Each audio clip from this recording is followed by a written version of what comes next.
আমরা 2-3 সপ্তাহ যাবৎ আলোচনা করতেছিলাম আল্লাহর গোলামি কিভাবে করতে হয়, নিজেকে কিভাবে আল্লাহর গোলাম হিসেবে প্রতিষ্ঠা করা যায়। তো আমি আপনাদের সামনে 3 সপ্তাহ একটা আয়াত তেলাওয়াত করেছি। এই আয়াতের উপরে এখন আমার আলোচনা আসে নাই। আমাদের আলোচনা শেষ হয়েছিল ইবাদত কবুল হওয়ার শর্ত কী, তো এর উপরে আমরা আলোচনা করার পূর্বে প্রথম যে কথাটা শুরু করব, যে বান্দা যখন স্বাধীনতা পায়, বান্দা যখন নিরাপত্তা পায়, পরাধীন মুক্ত হয়, তখন বান্দার কাজ কি? আল্লাহ তাআলা বলতেছেন, আল্লাযীনা ইম্মাক্কান্নাহুম ফিল আরদি আকামুস সালাতা ওয়া আতুজ যাকাত ওয়া আমারু বিল মা'রুফি ওয়া নাহাউ আনিল মুনকার। আমি যখন তাদেরকে কোনো জমিনে বসিয়ে দেই, আমি যখন তাদেরকে কোনো জমিনে বসিয়ে দেই, স্বাধীনতা দান করি, অবস্থান করায় নিরাপত্তা দেই, তখন ওই বান্দার কাজ কি? বান্দা তখন নামাজ কায়েম রাখে, যাকাত আদায় করে এবং সমাজে শান্তি প্রতিষ্ঠা করে। এক কথায় অর্থ বলেছি, আমারু বিল মা'রুফ ওয়া নাহাউ আনিল মুনকার। আমর বিল মা'রুফ নাহি আনিল মুনকার, মানুষকে ভালো কাজের দিকে ডাকা এবং মন্দ কাজ থেকে বাঁচিয়ে রাখা, ঠেকানো, প্রতিহত করা, মন্দ কাজগুলোকে, অন্যায়কে প্রতিহত করা, দুইটারই মূল মাকসাদ হলো সমাজে শান্তি প্রতিষ্ঠা করা। এটা ইবাদত, এটা ইবাদত। আমরা আগেও বলেছি আমি যে আমরা ইবাদতটাকে অনেকটা মসজিদের মধ্যে আবদ্ধ করে ফেলেছি, নফল নামাজের মধ্যে আবদ্ধ করে ফেলেছি, নফল রোজার ভিতরে আবদ্ধ করে ফেলেছি। আমার ব্যবসা করাও ইবাদত, আমার চাষবাস করা ইবাদত। এক কথা, দুনিয়াবি যে কাজ আমরা মনে করি ওগুলো যদি হালাল পন্থায় হয় আর আল্লাহর সন্তুষ্টির জন্য হয় তো ওটা ইবাদত। ঠিক একইভাবে সমাজ পরিচালনা করা, রাষ্ট্র পরিচালনা করা, এটাও ইবাদত, এটা ইবাদত।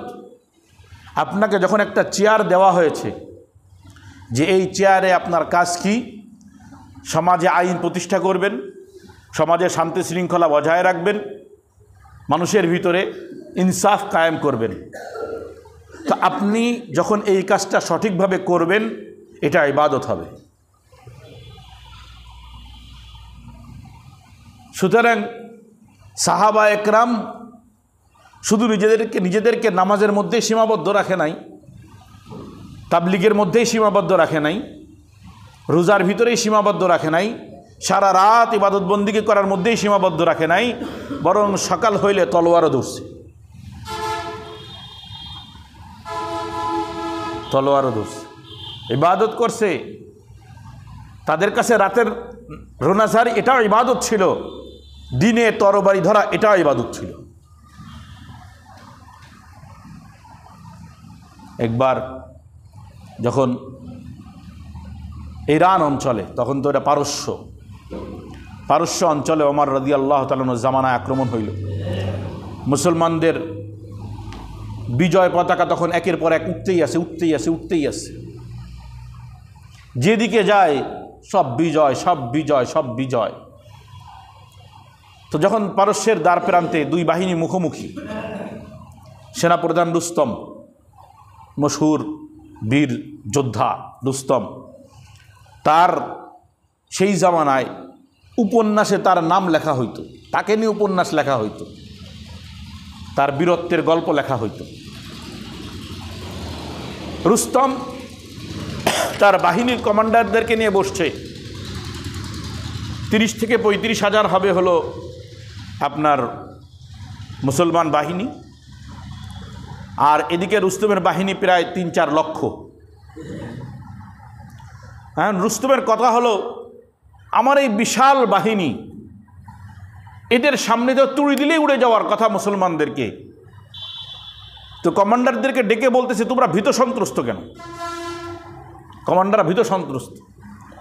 বিভিন্ন এলাকা তারা ফাতাহ করছে, জয় করছে, হয়তো তাদের জোর কম ছিল। আর সেই জামানায় আধুনিক যত অস্ত্র হতে পারে, শক্তি হতে পারে, ইরান আর ইরাকের কাছে ছিল, রোম আর পারস্য। ইরান পারস্য আর ইরাক হলো রোম, এই দুইটা অঞ্চল। তো তোমরা এত ভীত সন্ত্রস্ত কেন মুসলমানদের ব্যাপারে? মাত্র 30,000 35,000, এত নাস্তানাবুদ করে দেবো আমরা যে কোনো মুহূর্তে। তো তার বাহিনীর যারা ক্যাপ্টেন ছিল, বিভিন্ন ছোট ছোট ব্যাটালিয়নের প্রধান, তারা বলতেছে যে যদি নিরাপত্তা দেন কিছু কথা বলতে চাই। কারণ তখনকার জামানায় বাচ্চাকে সামনে কথা বলতে গেলে তো রিস্ক ছিল, পছন্দ না হলে কল্লা ফেলায় দাও। তো বলছে হ্যাঁ নিরাপত্তা দিলাম, বলো, মন খুলে বলো, কি সমস্যা তোমাদের, তোমরা ভীত সন্ত্রস্ত কেন মুসলমানদের ব্যাপারে? তো বলতেছে আমরা মুসলমানদের বাহিনীর ভিতরে প্রবেশ করেছি, গোয়েন্দা হয়ে ঢুকেছি, দিন কাটিয়েছি, রাত কাটিয়েছি, আমরা তাদের ভিতরে বেশ কিছু গুণ দেখেছি। তাদের রাত্র দেখেছি, তারা রাত্রে সম্পূর্ণ সুফি হয়ে যায়। কি হয়ে যায়? সুফি। সুফি তাদের মতন এত রোনাজারি কান্নাকাটি তারা তাদের প্রভুর কাছে, যেহেতু পারস্যরা অগ্নিপূজক ছিল, মুশরিক ছিল, তারা তাদের দেবতার কাছে, তাদের ভগবানের কাছে এমনভাবে রোনাজারি করে, তাদের কান্না দেখলে মনে হয় কাল সকালে এরাই বিজয়ী হবে। আর সকালে যখন এরা তলোয়ার ধরে বীর বিক্রমে যুদ্ধ করে, তো মনে হয় না এরা যুদ্ধ করতে আসছে, মনে হয় এরা মরতে আসছে। এই কারণে তারা বিজয়ী হয়ে যায়। কয়টা বলছে? একটা হলো রাত্রে তারা সুফি হয়ে যায়, খেয়াল করেন। আর সকালে যখন তারা তলোয়ার ধরে, মনে হয় না যে তারা যুদ্ধ করতে আসছে, মনে হয় তারা মরতে আসছে। 3 নাম্বার তাদের গুণ, যে যখন তারা এলাকায় প্রবেশ করে, তারা নারীদেরকে, শিশুদেরকে, বৃদ্ধদেরকে নিরাপত্তা দিয়ে দেয়। যুদ্ধের পরে নারীদের সাথে, শিশুদের সাথে, বৃদ্ধদের সাথে এমনভাবে আচরণ করে কেমন যেন নিজের মা বোনদের সাথে আচরণ করতেছে, নিজের বাপদাদের সাথে আচরণ করতেছে, নিজের সন্তানদের সাথে আচরণ করতেছে। ইসলামের সৌন্দর্য ইতিহাসের বিকৃতিকারীরা কত রকম দেখায়, যে মুসলমানরা এখানে কুচুকাটা করছে, ওখানে কুচুকাটা করছে। একটা ইতিহাস দেখান, মুসলমানরা জিহাদ করছে, যুদ্ধ করছে, সৈন্যবাহিনী ছাড়া, যারা সরাসরি তাদের সাথে মুখোমুখি, এই সৈন্যবাহিনী ছাড়া বাহিরে কাউকে হত্যা করছে। যদিও হয়ে থাকে একটা দুইটা ভুলচুক, সেগুলো ইতিহাসের পাতায় লেখা আছে, তাদেরকে ভর্ৎসনা করা হয়েছে। যে চলতেছে, চলমান অবস্থায় একটা অন্য কেউ মারা পড়ছে, যুদ্ধাবিহীন ব্যক্তিত্ব মারা পড়ে গেছে। মুহতারাম, আমারু বিল মারুফ ওয়া নাহাউ আনিল মুনকার, ভালো কাজের আদেশ করা, মন্দ কাজের নিষেধ করা, এটা ইবাদত। এবং এই একটা কাজ যদি মুসলমান তার নিজের ভিতরে ঢুকায় নেয়, ওই সমাজে, ওই দেশে, ওই রাষ্ট্রে, ওই কওমে শান্তি নিশ্চিত প্রতিষ্ঠা হয়ে যাবে। এটাও ইবাদত। মানুষকে কি বানানো হয়েছে? খলিফা বানানো হয়েছে না? ওয়াইযা ক্বালা রাব্বুকা লিল মালাইকাতি ইন্নী জাইলুন ফিল আরদি খলিফা, আমি জমিনে কি বানাবো, পৃথিবীতে কি দেব? খলিফা। খলিফা অর্থ প্রতিনিধি। কার প্রতিনিধি? কিসের প্রতিনিধি? আল্লাহ তাআলা আমাদেরকে চালাই বলছেন, কোরআনের আদেশ, সোজা পথে চলো, সিরাতে মুস্তাকিমের উপরে চলো। এরপরে আদেশ দিলেন, তুমি আমার খলিফা, তুমি যেমন চলবা অন্যকেও সিরাতে মুস্তাকিমের উপরে চালাবা। সুতরাং সমাজে মানুষকে শান্তির পথ দেখানো, সমাজে শান্তি সৃষ্টি করা, এটা মানুষেরই দায়িত্ব আল্লাহর খলিফা হিসেবে। এটাও ইবাদত। সুতরাং ক্ষমতার যে চেয়ার, ওটাও ইবাদত যদি সঠিকভাবে প্রয়োগ করেন। যদি সঠিকভাবে প্রয়োগ না করেন, তাহলে ওটা ইবাদত হবে না। নামাজ ইবাদত, উদাহরণ দিয়ে বুঝতে সহজ হবে। নামাজটা ইবাদত, তাই না? আপনি রোজা ইবাদত, তাই তো? আপনি রোজার ইবাদত পালন করা শুরু করলেন, কিন্তু হক আদায় করলেন না, গুনাহ করলেন, গীবত করলেন। রোজা তো হইল, কিন্তু রোজার হক আদায় হয় না, ওটা ইবাদত থাকে নাই। নামাজ পড়লেন, কিন্তু নামাজের মধ্যে বসে বসে দোকানপাটের হিসাব শুরু করে দিলেন। নামাজ তো হইল কিন্তু ইবাদত হইল না, আর ইবাদত না হইলে আল্লাহর কাছে কবুল হয় না। তা আপনাকে চেয়ার দেওয়া হইলো ওটাও ইবাদত, আপনি প্রশাসন চালাবেন, রাষ্ট্র চালাবেন, ওটা ইবাদত। যতক্ষণ পর্যন্ত রাষ্ট্রের হক আদায় করবেন, চেয়ারের হক আদায় করবেন, জনগণের হক আদায় করবেন, সমাজে শান্তি বজায় রাখবেন, ইনসাফ কায়েম করবেন, ইবাদত। যখনই মোড় নেবেন চেয়ার থাকবে কিন্তু ইবাদত হবে না। ঠিক রোজা যেমনি নষ্ট হলে কবিরা গুনাহ হবে, নামাজ নষ্ট হলে কবিরা গুনাহ হয়, ঠিক এই চেয়ারের হক নষ্ট করলেও কবিরা গুনাহ হবে, এমনকি ঈমান চলে যাওয়ারও সম্ভাবনা আছে। এটাই ইসলামের সৌন্দর্য মুহতারাম। এই জন্য ইবাদতকে সংকুচিত না করি। আজকাল দেখেন না আমাদের দেশ, আমি আমাদের দেশ উদাহরণ দিই, সব দেশেই অবস্থা এরকম, সব দেশও না, কিছু দেশে যে কিছু একটা নিয়ে বাঁধছে, তো বাঁধলে এবার সব যে কটা সামনে পাওয়া যায় ধরে মারো। কথাটা বুঝে আসে নাই? মিছিল, মনে করেন আমরা মিছিলই নামলাম, আমাদের দেশের অবস্থা বলি, মিছিলই নামছি, নারায়ে তাকবীর আল্লাহু আকবার, আজ খুব অমুক জয়, অমুক জয়, তমুক জয়, জয় জয় দিয়ে হঠাৎ সামনে মনে করেন কারোর সাথে একটা হয়তো কিছু হয়ে গেছে, ধাওয়া পাল্টা ধাওয়া, আর যারা ধাওয়া পাল্টা দেওয়া দেয় তারা তো বেঁচে যায়, মাঝখানে যেটা পড়ে গেছে ওইটা মেরে ফেলায়, পিটায়। দুনিয়ার অবস্থা তো এমনই। বিশ্বজিতের কথা আপনাদের মনে আছে না? ওই যে হিন্দু ছেলেটা মারছিল, কি বলে, জামাত বলে মারছিল না, বাস ধরে মায়ের শুরু করে দিছে। আরে ভাই, জামাতের কোনো আলামতি নেই, সে বলতেছে কিন্তু ধরো মায়ের লাগাইছে, মায়ের দাও, কিছু একখান তো দেখাইতে হবে, নেতার তাদের কাছে আমার দেখাইতে, আমি কিছু একখান দাও, মাইরে দিছি একখান। সারা দুনিয়া সিসি শুরু করছে। ছিল সরকারের কোনো পরোয়া সেই সময়? কোনো ব্যাপার না, যেন মিডিয়াগুলো কেমন যেন একটা অন্যরকম একটা অবস্থা। আজকে এই ইদানিং যে ঘটনাটা ঘটছে, স্কুলের হাতে যে মারা পড়লো যে ছেলেটা, যে আপনার আইনজীবী, সারা বাংলাদেশ ছিচি করতেছে। দেখেন আগের বার মারা পড়ছে মুসলমানদের হাতে, হিন্দু মারা পড়ছে, সারা দুনিয়া সিসি করছে। আলিফকে নিয়ে কয়জন সিসি করতেছে একটু তাকায় দেখেন তো। আমি শুধু পার্থক্য দেখাইতেছি যে ইনসাফ যদি কায়েম করতে হয়, আমি আমাদের দেশের পরিস্থিতি নিয়ে আলোচনা করতেছি না, করতেছি একটা উদাহরণ দেওয়ার জন্য বুঝাইতেছি যে বিশ্বজিৎ মারা গেল, সারা দুনিয়া সিসি করে উঠল, সরকারের পরোয়া নাই। সরকার তো তখন ক্ষমতাবান, খুব মারাত্মক আকারে, যে 40-50 সাল পর্যন্ত যেহেতু বাজেট ছিল একখান যে থাকবে তারা, এই জন্য। কিন্তু বর্তমানে স্কুলের হাতে মারা গেছে, ধর্মীয় কিছু গোষ্ঠী ছাড়া আপনি দেখেন কয়জন প্রতিবাদ করতেছে। স্বয়ং বড় রাজনৈতিক দল তো দুইটা, আওয়ামী লীগ আর বিএনপি, আমি নাম বলতেছি, আপনাদেরকে বোঝানোর জন্য, এহসাস তৈরি করানোর জন্য যে অনুভূতিটা কি। একটা দল তো মনে করেন এখন আর নাই, যেহেতু চুপ থাকবে তারা, ক্ষমতার থেকে নামছে কেবল। আর একটা দল তো এখন আছে যারা জোর দেখাইতেছে, বিএনপি, তারা গীত গাইতেছে, ইসকনের গীত গাইতেছে। এমনকি যার কেসে ওই যে নেতাকে ধরা হয়েছে ইসকনের, তারে বহিষ্কার করছে বিএনপির থেকে। কি ফজিলত চিন্তা করছেন নি কারবার? তাহলে বোঝা যায় দেশের খেদমত করা, জনগণের খেদমত করা উদ্দেশ্য না, দাদাবাবুদের খেদমত করা উদ্দেশ্য। ক্ষমতায় আসতে চায় তারা দাদাবাবুদের পা ধরে। মুহতারাম, যাকে হত্যা করা হয়েছে আইন অনুযায়ী বিচার হবে। আমি বলতেছি না চলো আমরা একটু মিছিল মিটিং করে একটু হিন্দুকে বাড়ি ভেঙে আসি নাকি, খবরদার খবরদার। এইটাই তো, এই দেখেন আমি উদাহরণটা যে দিলাম ইসলামী মুসলমানদের, মুজাহিদদের, যে রুস্তমের সেনাপতিরা বলতেছে যে তারা যুদ্ধের ময়দানে যোদ্ধাদের সাথে যুদ্ধ করে, আর আমাদের মা বোনদেরকে, শত্রু বাহিনীর মা বোনদেরকে নিজেদের মা বোন মনে করে, বাচ্চাদেরকে নিজেদের বাচ্চা মনে করে, বৃদ্ধদেরকে নিজেদের বাপদাদা মনে করে। ফলে বিজয়ের পরে তলোয়ারের কারণে ইসলাম গ্রহণ করে না, মুসলমানদের ব্যবহারের কারণে ইসলাম গ্রহণ করে। আর একটা মজার কথা আপনাদের, এই যে গত এক সপ্তাহের ভিতরে একটা পত্রিকা সংবাদ আসছে, চীন থেকে এক বড় ব্যবসায়ী আফগানিস্তানে গেছে ব্যবসায়ীকে একটা চুক্তি করার জন্য।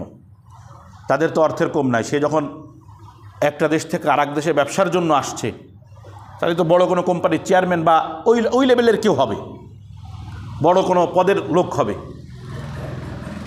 লোকটা এসে এক সপ্তাহ ছিল, এক সপ্তাহেরও কম ছিল। সে এতদিনই তো মুসলমানরা ক্ষমতায় ছিল, যতদিন আমেরিকা দখল করে রাখছিল। এমন নজির এখনও আছে কিনা জানি না, কিন্তু বর্তমানে তালেবানদের হাতে ক্ষমতা।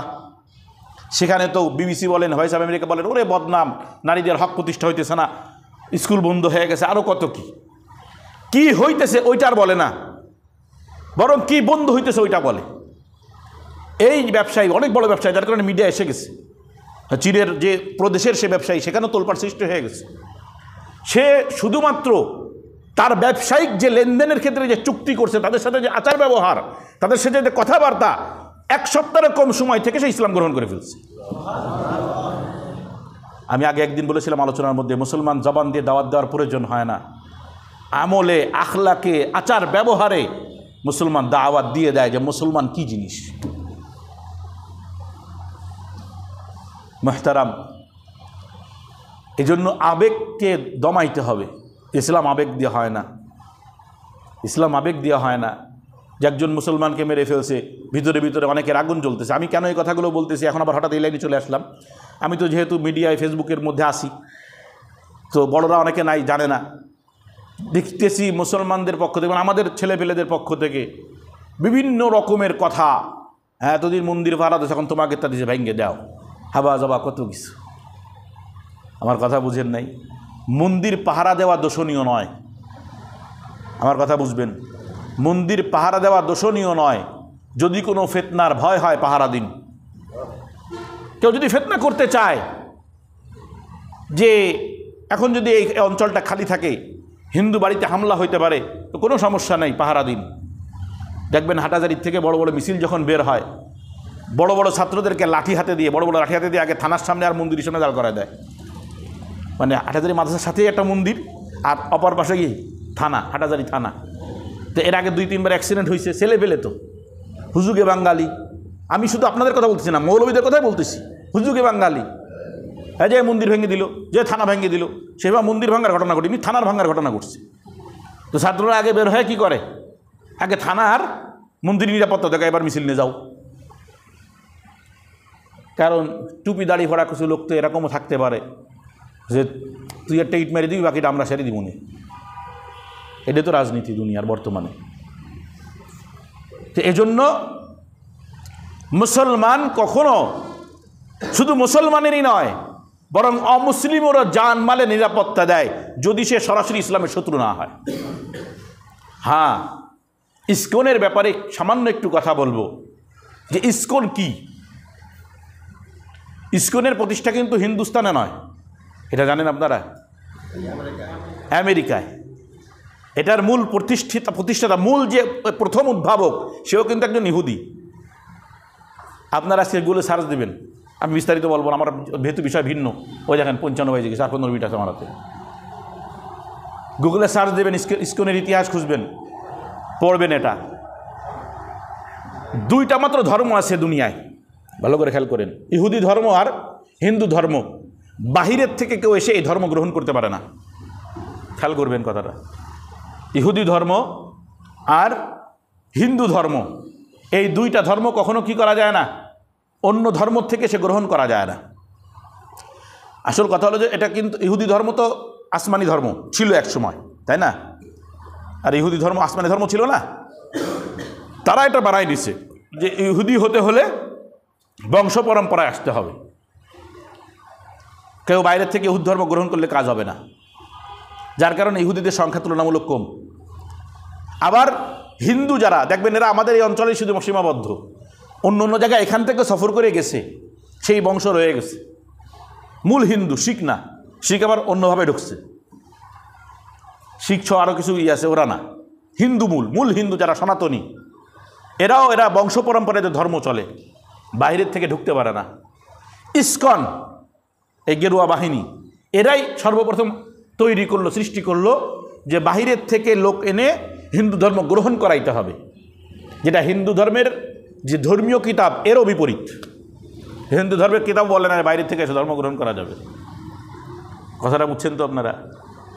ইসকন এই জিনিসটা চালু করছে, এবং এদের টার্গেটগুলো অধিকাংশই ইসলামী রাষ্ট্রে। এরা খুব সুফি টাইপের, এরা কিন্তু সুফি টাইপের। আপনারা পড়বেন, ভালো করে দেখবেন, এরা সুফি টাইপের হয়। মনে হবে এরা শুধু ওই ইবাদত বন্দেগী নিয়ে পড়ে থাকে, আর কিছুতে নাই। কিন্তু এদের একটা টার্গেট আছে। টার্গেট এই যে ধর্মে রূপান্তর নেয় বা বাইরের থেকে আর অন্যদেরকেও ধর্মে ঢুকায়, এদেরকে মারাত্মক আকারে ট্রেনিং দেয়, যুদ্ধে ট্রেনিং দেয়, অস্ত্র চালানোর ট্রেনিং দেয়।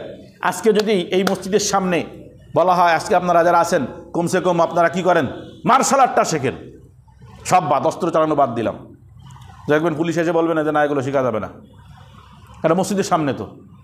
এইটাই আপনি যখন স্কুলের সামনে করবেন সমস্যা নেই। আমার কথা বোঝেন নাই? আমি উদাহরণ, আমি নিজে এর মধ্যে সাক্ষী আছি। আমি তখন 2006 কি 7 সাল বনশ্রী যে আবাসিক যে এলাকাটা, এই এলাকা তখন তো ফাঁকা মাঠ, এখন হয়তো বিল্ডিং হয়ে গেছে। ওখানে ওই যে একটা নায়ক আছে রুবেল, মার্শাল আর্ট শেখায়, তার এক ছাত্র ছিল আমাদের এক সিনিয়র সাথী, খেয়াল করবেন, সে রুবেলের ছাত্র, রুবেলের ওখানেই শেখে। তার ব্ল্যাক বেল্ট ওই যে যখন ওই যে পরীক্ষা হয়, শেষ পরীক্ষা হয়, যখন ওই যে একটা পরীক্ষা হয় না মাসের শেষ, একদম শেষ পরীক্ষা যেটা, যেখান থেকে সার্টিফিকেট নিয়ে বের হয়, আমি এখানে গিয়েছিলাম নিজে দেখতে, ওই বকবাজারের ভিতরে এক জায়গায় একটা স্কুলের মাঠে। তো আমাদের এই বড় সিনিয়র ভাই সে আবার ছাত্রদেরকে শিখাইতো, মাদ্রাসা ছাত্রদেরকে, অর্থ নিয়ে, ফিরি না, অর্থ নিয়ে শিখাইতো, যেহেতু মার্শাল আর্ট তো এরকমই একটা জিনিস। তো সেখানে এসে পুলিশে বাধা দিল যে না এটা করা যাবে না। তখন তো এই আগের সরকার ক্ষমতায় ছিল না, এগুলো করা যাবে না, আপনারা এখানে কেন কি করতেছেন? আমরা একটা মার্শাল আর্ট শিখতেছি, আত্মরক্ষার কৌশল, বাংলাদেশের বৈধতা আছে, কিন্তু সমস্যা কোথায়? মৌলবী সব মাদ্রাসা ছাত্র ছিল।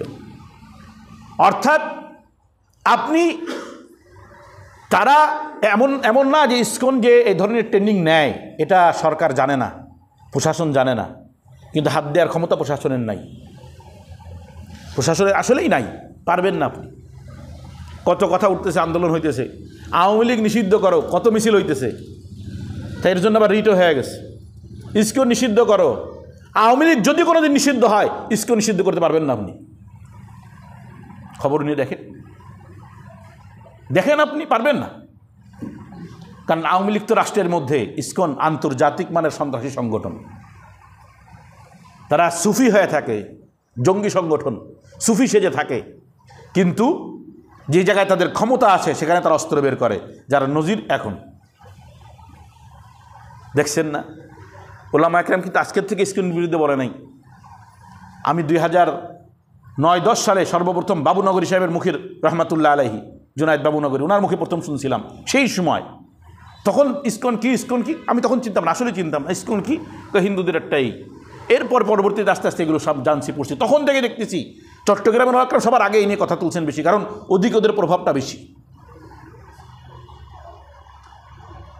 হ্যাঁ, আমাদেরও দাবি থাকবে নিষিদ্ধ করা হোক, তবে সতর্কও থাকতে হবে মুসলমানদেরকে, যাতে কোনো অ্যাক্সিডেন্ট আমাদের মধ্যে না হয়, তাদের নাম ভাঙ্গায়া কেউ যেন এদিকে আবার আমাদের যারা সংখ্যালঘু আছে তাদের উপরে কোনো অপকর্ম করে না ফেলে।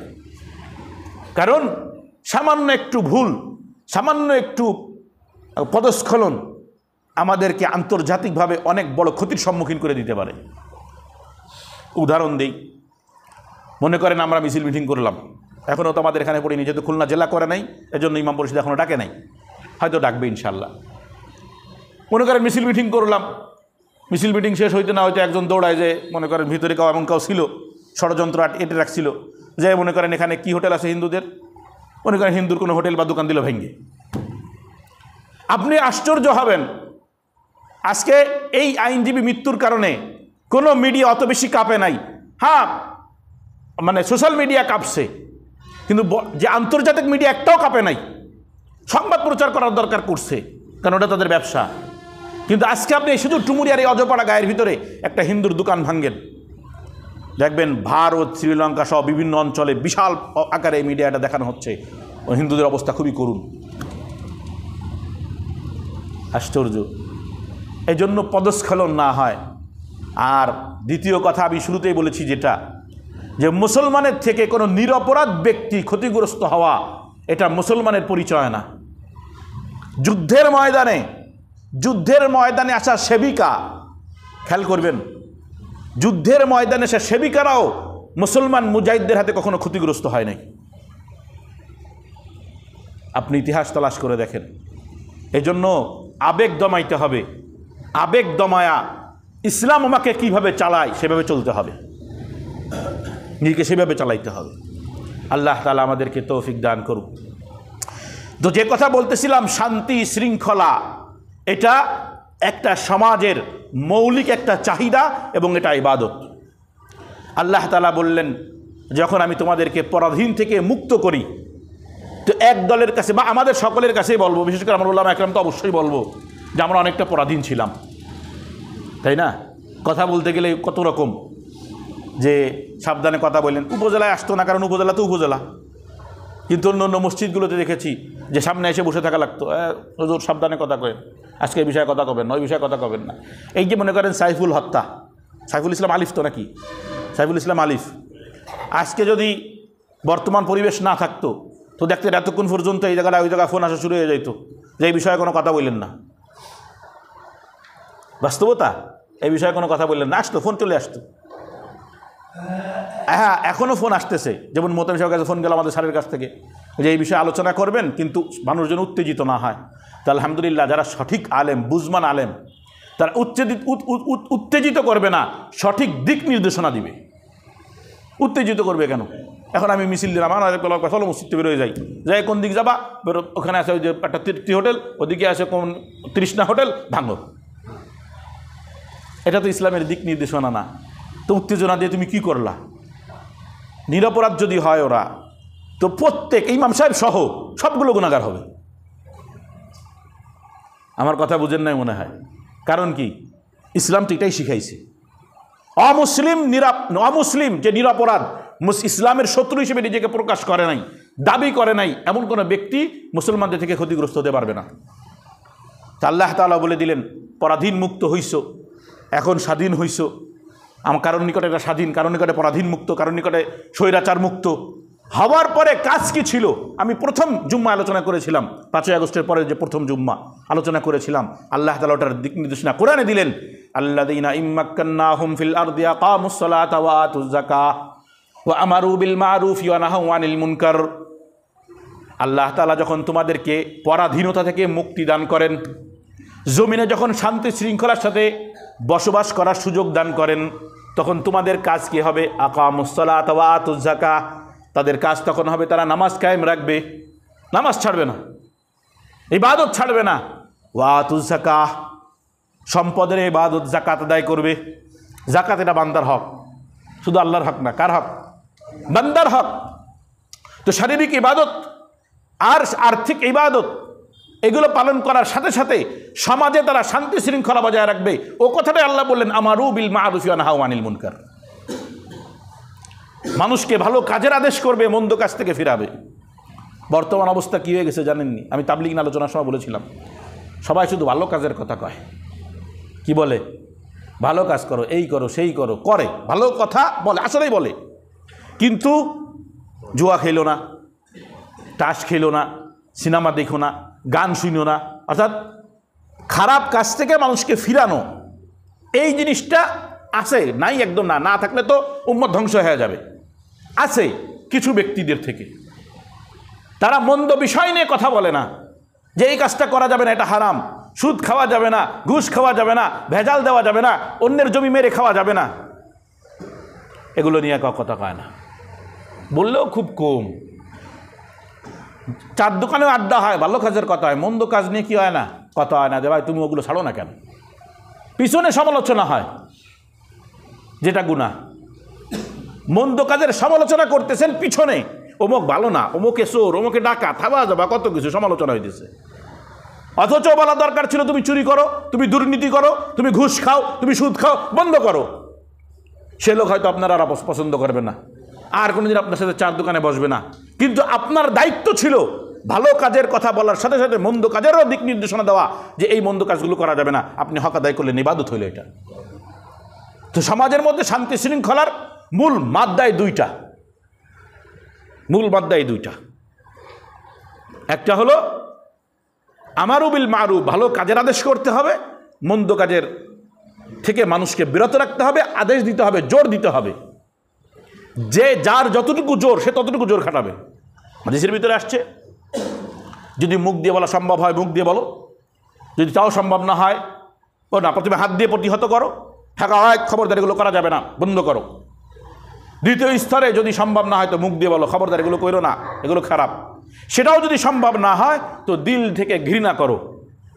যালিকা আযআফুল ঈমান। আমার হাবিবের বক্তব্যটা বুঝেন, হাদিসটা বুঝেন। যালিকা আযআফুল ঈমান। এই যে দিল থেকে ঘৃণা করলে, জবানেও বলতে পারলে না, হাত দিয়েও বাধা দিতে পারলে না, এটা সব থেকে দুর্বল ঈমানের অধিকারী। তাহলে আমি আপনি কেমন মুমিন? যে ও খারাপ ছেলে ফেলে, ভালো না, জোয়া খেলে, এই মদ খায়, এই করে সেই করে, এরা এত খারাপ, ওই পর্যন্ত। আমার কথা বুঝেন নাই? মন থেকে ঘৃণা করতেছেন আর মুখে যতটুক বলতেছেন গীবত হচ্ছে, তাই না? হ্যাঁ, যদি আপনি বলতেন এই তোমরা এই জুয়া কেন খেলতেছো, এই তোমরা এই অপকর্ম কেন করতেছো, এই তোমরা মদ কেন খাইতেছো, বন্ধ করে এগুলো, আমাদের এখানে চলবে না এগুলো, তখন এটা দাওয়াত হইতো। এই শান্তির শৃঙ্খলা বজায় রাখার যে আদেশ আল্লাহ তাআলা কোরআনে দিয়েছেন, তখন এটা প্রতিষ্ঠা হইতো।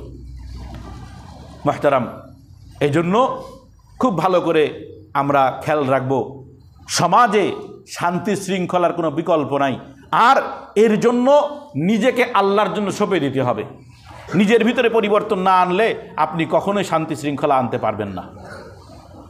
আগে নিজেকে পরিবর্তন হতে হবে। তো একটু পচা উদাহরণ দিই, পচা উদাহরণ বুঝেননি? আপনি খান ঘুষ, আর আপনি ঘুষ খায়া আর একজন হেদায়েত দিতেছেন, এই তুই সুদ খাইস নি, বুঝেন নাই? তুই কি খাইস না? আপনি খান সুদ, আর একজন কয় তুই এত খারাপ কি জন্যি, তুই আর একজনের জমির আল কাটিস। প্রত্যেকে আর একজন হেদায়েত দেয়। নিজের ভিতরের দুর্বলতার কোথায়? আগে আমারু বিল মারুফ ওয়া নাহাউ আনিল মুনকার কথা তো ঠিক আছে, কিন্তু আগে তো নিজের মধ্যে প্রয়োগ করতে হবে। ইয়া আইয়ুহাল্লাযীনা আমানু কু আনফুসাকুম ওয়া আহলিকুম নারা। হে মুমিন, আগে নিজেকে, নিজের পরিবারকে জাহান্নাম থেকে বাঁচাও। তো নিজের খবর নাই, খুব ওয়াজ নসিহত শোনে, সব ঠিক আছে, কিন্তু সুদের বিরুদ্ধে কওয়া যাবে না। বললাম দিনটাকে তামাশা বানায় নিছে, যে আমি যে অপকর্ম করব, ইমাম সাহেব আপনি ওই সম্পর্কে বলবেন না, আর বাকি সব অপকর্ম সম্পর্কে বলেন। কারণ আমি ঘুষ খাই তো ঘুষ সম্পর্কে বলবেন না, আমি সুদ খাই তো সুদ সম্পর্কে বললেন না, আমি দুধে ভেজাল দিই ওই সম্পর্কে বলার দরকার নেই, মাপে ওজনে কম দিই আপনি ওই সম্পর্কে বলেন না, বাকি সব সম্পর্কে বলেন। এখন ওই ভালো একটা ডায়লগ আছে, মাহফিলি গিলি আগে, এখন আর তো তেমন কয়টা হয় না, কাউ গেলে কয় কেউ ধরে কোরআন হাদিসের উপর আলোচনা করেন, কি কয়, মানে সমাজে আমরা যে অপকর্মগুলো করি ওইটা নিয়ে আলোচনা করেন না, মানে আমর বিল মারুফ করেন, ভালো কাজের কথা কন, মন্দ কাজের কথা করেন না। বর্তমান সমাজ ব্যবস্থা এমন না? আরে ভাই, আপনারা বলতেছেন না যে আপনারা তার কাউ কন না, আমার মুসলির আমার কাউ কয় না যে এই সম্পর্কে বললেন না, কিন্তু আমরা তো ওই জগতের মানুষ, তো আমাদের কাছে অনেক কথা এরকম আসে যে ভাই ইমামতি ছেড়ে দিতে হয়েছে কেন, এই সম্পর্কে আলোচনা করছিলাম, পরবর্তীতে জুম্মার পরে বেঁধে গেছে, কার গায়ে লেগে গেছে, এই নিয়ে বাদাবাদি হয়ে গেছে শেষ পর্যন্ত। মানে যেই দোষটা নিয়ে আসলে বের করা দরকার ইমাম সাহেবের, ওই দোষটা দিয়ে করলে তো বের করা যাবে না, তো হাজারও দোষ ধরা শুরু করে, ইমাম সাহেব এই করে, ওই করে, খতিব সাহেব ওই করে, সেই করে, এবার ইমাম সাহেব বিদায় দাও, এত ভেজাল রাখার দরকার নেই। বিতর্কিত মানুষ, হক কথা বলার কারণে যদি কোনো বিতর্কিত মানুষ, মানে কোনো ইমাম বিতর্কিত হয়ে যায়, খুব খেয়াল করেন, তো ওই ইমামকে বের করে দেওয়া হারাম হবে, পুরা মুসল্লি সবাই গুনাহগার হবে, মুসল্লি সকলে গুনাহগার হবে, শুধু কমিটি না, মানে কমিটি তো প্রতিনিধি, মসজিদের মালিক না, সমস্ত মুসল্লিদের পক্ষ থেকে প্রতিনিধি। মুহতারাম, এজন্য আমর বিল মারুফ নাহি আনিল মুনকার দৌড়ায় থাকা লাগবে, হক কথাও বলতে হবে, সঠিক কথাটা মানুষকে বুঝাইতে হবে, আবার যেটা বাতিল, যেটা অন্যায়, যেটা ভুল, সেটাও বলতে হবে। আমার কথা বুঝছেন? আল্লাহ তাআলা হেফাজত করুক। মুহতারাম, আমি যেই কথাটা দিয়ে আমাদের যে বিষয়টা চলতেছিল, ওই ইবাদত, আমি ইবাদত নিয়ে কথা বলতেছি, যে এটাও আমাদের জন্য ইবাদত, আমর নাহি এটাও ইবাদত, দেশ পরিচালনা করা এটাও ইবাদত, রাষ্ট্র পরিচালনা করা এটাই ইবাদত, সমাজ পরিচালনা করা এটা ইবাদত। যখন আমি চেয়ার পেয়ে গেছি, আমি চেয়ারম্যান, আমি মেম্বার, আমি এমপি, আমি মন্ত্রী, প্রধানমন্ত্রী, প্রেসিডেন্ট, অথবা কোনো বাহিনীর, প্রশাসনিক কোনো বাহিনীর প্রধান, সব ইবাদত যদি ওটা আল্লাহর মর্জি মুনাফেক হয়। যখনই এই চেয়ারের হক নষ্ট হবে, জনগণের হক নষ্ট হবে, শান্তি শৃঙ্খলা নষ্ট হবে তার মাধ্যমে, যে চেয়ারে বসছে, তাহলে সে কবিরা গুনার অধিকারী হবে। এমনকি একটা পর্যায়ে এমন যাবে, যেহেতু এই অবস্থানটা কোরআনের থেকে দেওয়া অবস্থান, রাষ্ট্র পরিচালনা করা, এটা কোরআন থেকে হাদিস থেকে আসা একটা অবস্থান। তো এই সম্পর্কে বেশি খেয়ানতদারিতা করলে শেষ পরিণতি এমন হয় ঈমানবিহীন কবরে যাওয়া লাগে। এই জন্য দরখাস্ত থাকবে বিশেষ করে যুব সমাজের প্রতি, কারণ তাদের প্রতি তাদের মধ্যে এশকো বেশি, তাই না? আজকে তো যুব সমাজই তো এই কাজটা করলো। এই যে 5ই আগস্টের যা ঘটলো, জুলাই আগস্টে যুব সমাজ করছে, ছাত্ররা করছে। তাদের ভিতরে এশকো বেশি। এশকের সাথে সাথে মিজাজটা ঠিক রাখতে হবে, আমার থেকে যেন কোনো ভুল না হয়। ক্ষোভ আসতে পারে যে আমার সাথী অমুক সাথীকে অমুকে মারছে, এই করছে সেই করছে, তো অমুকে মারছে অমুককে মারেন। যদিও এটা ইনসাফের কথা না বলতেছি আমি, কিন্তু তাকে মারতে যে আরও 10 জনকে যে মারলেন, অপরাধটা কার হলো এইবার? এই জন্য দেখলাম সোশ্যাল মিডিয়ায় এটা নিয়ে খুব লেখালেখি হইতেছে, এই করো সেই করো, এদেরকে কোনো জায়গায় জায়গা দেওয়া যাবে না, এই করা যাবে না, সেই করা যাবে না। না, যদি সেই দেশের নাগরিক হয়, এখানে বসবাস করে, তাহলে তার অধিকার আছে এই দেশে বসবাস করার। হ্যাঁ, যদি মনে হয় তার দ্বারা দেশের ক্ষতি হচ্ছে, তো তার বিবেচনা করার মতনও বড় ব্যক্তিত্বরা আছে, সবাই ঐক্যমতের সাথে তাদের বিরুদ্ধে অবস্থান নেওয়া। কিন্তু কোনো ভুল যেন আমাদের থেকে না হয়, যে আমরা এশকের ঠেলায়, আবেগের ঠেলায় কোনো ভুল করে ফেললাম। সতর্ক থাকা উচিত। অনেকে এই কথা, আমি শুধু আবার বলতেছি এই কথাটা, যে এতদিন তোমরা মন্দির পাহারা দিলে, এখন কি হইল?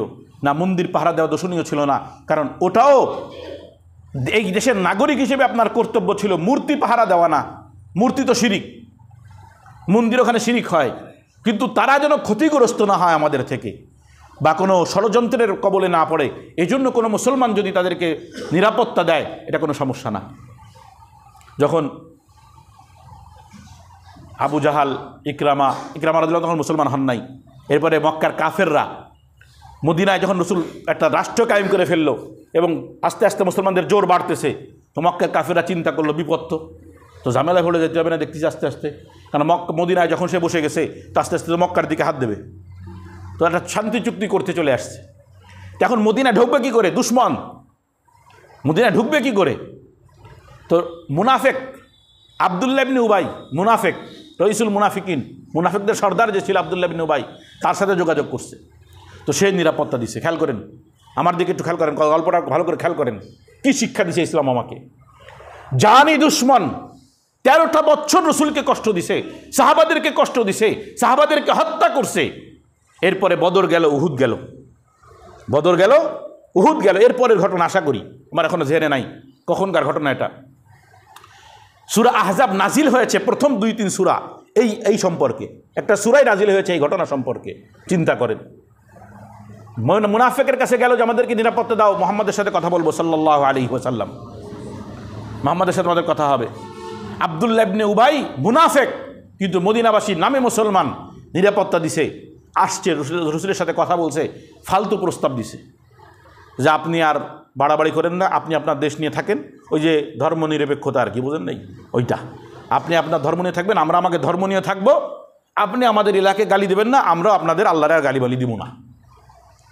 আর পাশে রসুলের পাশে তো বসে রয়েছে ওমর, আর বুঝেন তিনি কী অবস্থাটা হয়, বুঝেন নাই? তো আল্লাহটা বের করে আর রসুল্লাহ এখনই দিচ্ছি, কন এখন দি ফেলাই দি। আর রসুল কাই ওমর, আব্দুল্লাহ ইবনে উবাই তাদেরকে নিরাপত্তা দিছে, সুবহানাল্লাহ কয় না? নিরাপত্তা কে দিছে? আমার কথা বুঝেন নাই? মুনাফিক, রসুল নিশ্চিত জানে মুনাফিক। আর আব্দুল্লাহ ইবনে উবাইয়ের মুনাফিকই তো স্পষ্ট ছিল, বাকি মুনাফিকরা গোপন ছিল, রসুলের কাছে লিস্ট ছিল, সব সাহাবীরা জানতো না। কিন্তু আব্দুল্লাহ ইবনে উবাই শুধু নামধারী মুসলমান, নাম দিছে নিজেদেরকে মুসলমান, তার নিরাপত্তা রসুল গ্রহণ করেছেন যে জানি দুশ্মন আমার সামনে চলে আসছে, কিন্তু একজন মুসলমান সাধারণ জনগণ নিরাপত্তা দিয়ে দিছে, আর অধিকার নাই, খলিফা রাষ্ট্রপ্রধানের অধিকার নাই তাকে হত্যা করার, তার কোনো ক্ষতি করার। ইসলাম আমাদেরকে এটাই শিক্ষা দিচ্ছে, এটাই ইসলামের শিক্ষা। সুতরাং মুসলমান কোনো মন্দির যদি নিরাপত্তা দেয়, এর অর্থ তা সে শিরিক করা না।